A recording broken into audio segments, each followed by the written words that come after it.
بسم الله الرحمن الرحيم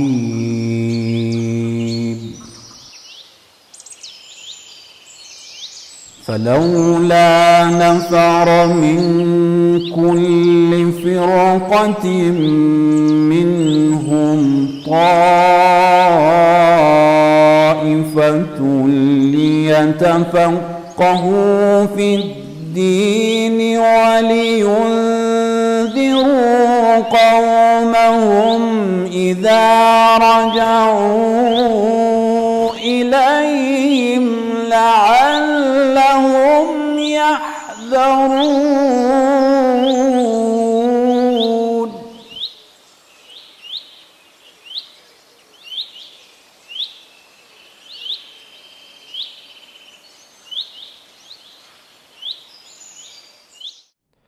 بسم الله الرحمن الرحيم وبه نستعين والسلام والصلاة على سيدنا ونبينا والقاسم المصطفى Muhammad وعلى آل بيته الطيبين الطاهرين. En el nombre de Dios, el compasivo, el misericordioso, la paz y las bendiciones de Dios sean con el profeta Muhammad y su descendencia purificada. Bienvenidos nuevamente a estas clases de leyes prácticas o ahkam. En el día de hoy vamos a continuar viendo las partes del rezo, las partes obligatorias de él, y lo que nos toca el día de hoy es la recitación o lectura de una sura, que vamos a ver cuándo se hace en los rezos obligatorios. Bien, el primero y el segundo raka o ciclo de oración se lee la sura Hamd más una sura en forma completa. En el tercero y cuarto ciclo se puede leer la sura Hamd o Fatiha o la apertura, como quieran llamarle, y en voz baja, con eso alcanza en el tercero y cuarto raka o ciclo, o el tasbihote arba, que como sabemos es Subhanallah walhamdulillah wa la ilaha illallah wallahu akbar.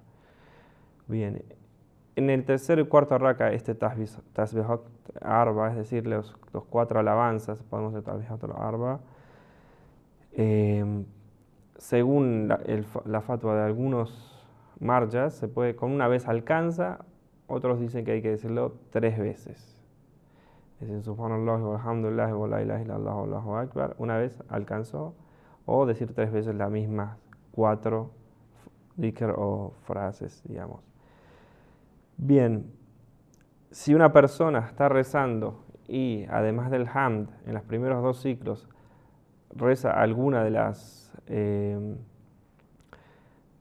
suras que tienen sajdé obligatorio, es decir, prosternación obligatoria, en ese caso su rezo va a ser inválido, porque no puede interrumpir en el medio de la raka antes de hacer el rukú y demás, digamos, hacer un sajdé de la nada. Entonces, con lo cual su rezo va a ser inválido. Bien, después hay algunas suras que, si bien son 2 suras por separado, digamos, a la hora de hacer la oración se consideran como una. Es decir, hacemos el hamd y, por ejemplo, si hacemos la sura fil y la sura siguiente, que también es muy cortita, debemos hacerlas juntas, digamos. Si rezamos, por ejemplo, el hamd y solo fil y no el ilaf, digamos, es un problema. No, está incompleto, es como leer un par de aleyas sin una sura completa. Entonces, si vamos a elegir la sura fil o el elefante y la que sigue, tenemos que hacerlas de forma conjunta para que se cuenten como una sura completa dentro del rezo. Esto también con la sura Duha y el Enshirah. También Enshirah es igual. Esas 2 suras, no puedo decir solo Duha, y por ejemplo Hamd, sura Duha, no alcanza con esas 2 solo. Digo el Hamd, digo el sura Duha y después el Enshirah. Esos son algunos puntos. Bien, ¿qué pasa con él? En la tercera y cuarta raka, como habíamos dicho, se puede hacer o la sura Hamd en voz baja o estos tasbihot arba. Si uno lo dice en voz alta en el tercero y cuarto raka de la sura, es preferible bajar la voz. En el momento que nos recordamos, estoy diciendo en voz alta, lo digo en voz baja. Bien, pero hay algunas otras cuestiones. Por ejemplo, para los hombres, en los rezos de la mañana, del ocaso y de la noche, deben rezar en voz alta las dos primeras rakas, es decir, las suras, leerlas o recitarlas en voz alta.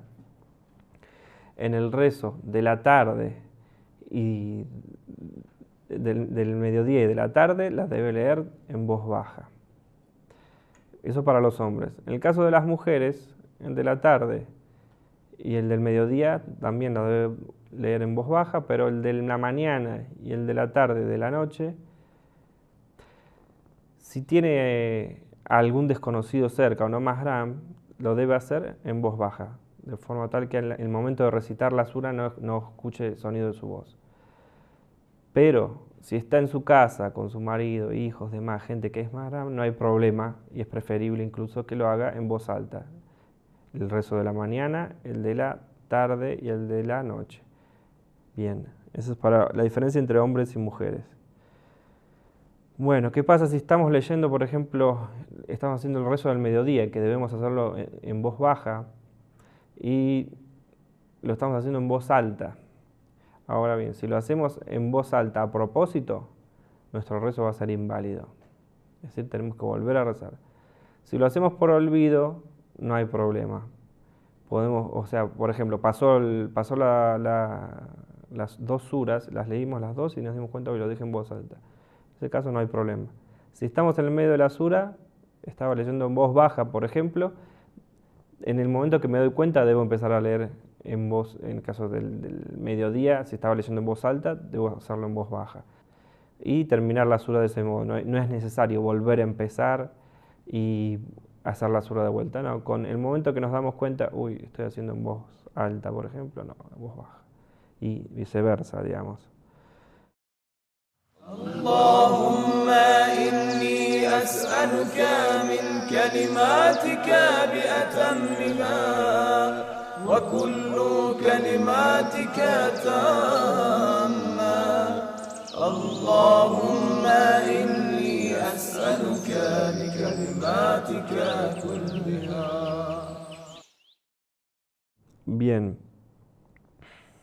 En el caso de la pronunciación, un tema muy común en nuestros países, nosotros debemos pronunciar del mejor modo posible, debemos preguntarle a nuestros sheikh y demás que nos guíen en la forma de pronunciarlo, de la forma más correcta.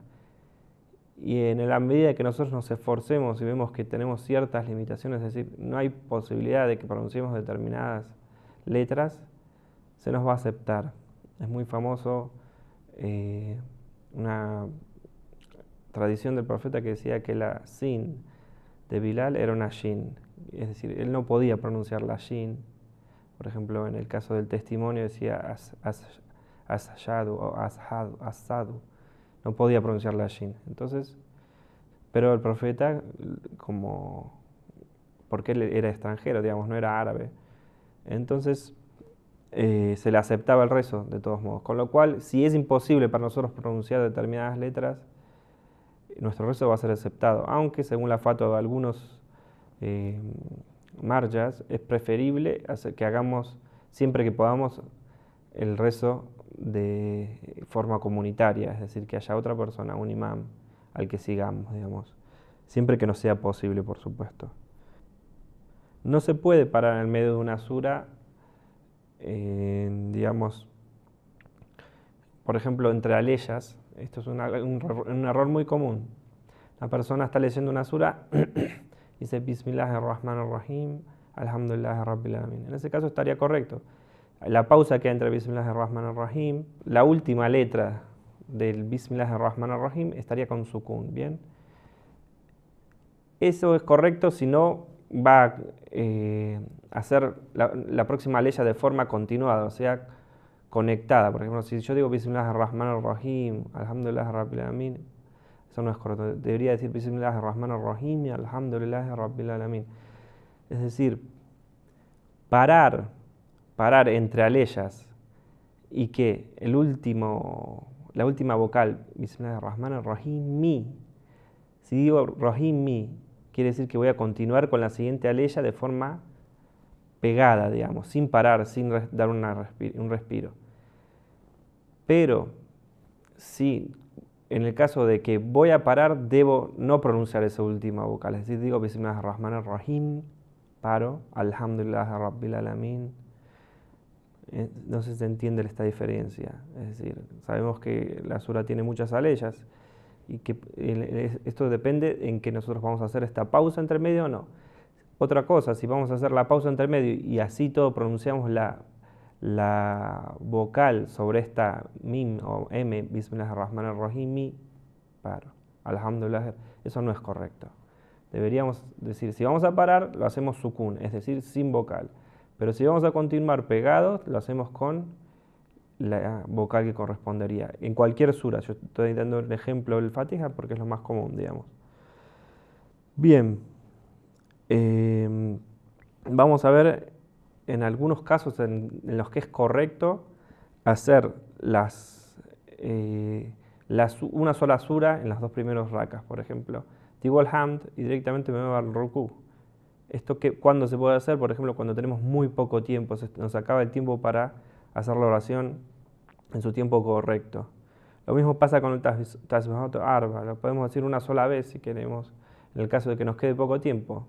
Habíamos dicho antes que era preferible no hacer los mustahabot, por ejemplo, adán o iqama o el kunut, eso también dejarlos de lado. Si sabemos, por ejemplo, quedan 2 minutos para que termine el tiempo de la oración de la tarde y no la hice, bueno, lo voy a hacer de la forma más acotada posible, de forma de que todo el rezo, todas las rakas entren dentro del tiempo indicado.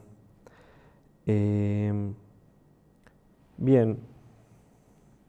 esos son algunos de los puntos que debíamos ver. Bien, en algunas suras no es correcto parar. ¿Cuáles son estas suras? Por ejemplo, la sura Tawhid, Qul huwallahu ahad. En el caso de que nosotros paramos a propósito en el medio de la sura y empezamos con otra sura, nuestro rezo va a ser inválido. Es decir, si empezamos con la sura Tawhid, después del Ham, obviamente, debemos terminar esa sura. Salvo en los rezos preferibles o mustahab, que en ese caso no sería de ese modo. Pero en los rezos obligatorios, si estoy rezando la sura Tawhid o la sura Kafirun, es decir, los incrédulos, cualquiera de estas dos suras, y la corto por la mitad y empiezo con otra sura, eso va a invalidar nuestro rezo. Esto tiene que ver con estas dos suras. Ahora bien, hay otros, el rezo del Yuma, por ejemplo, también se suele rezar la sura Hamd y la sura del Yuma, es decir, del día viernes, y la sura al Munafikun.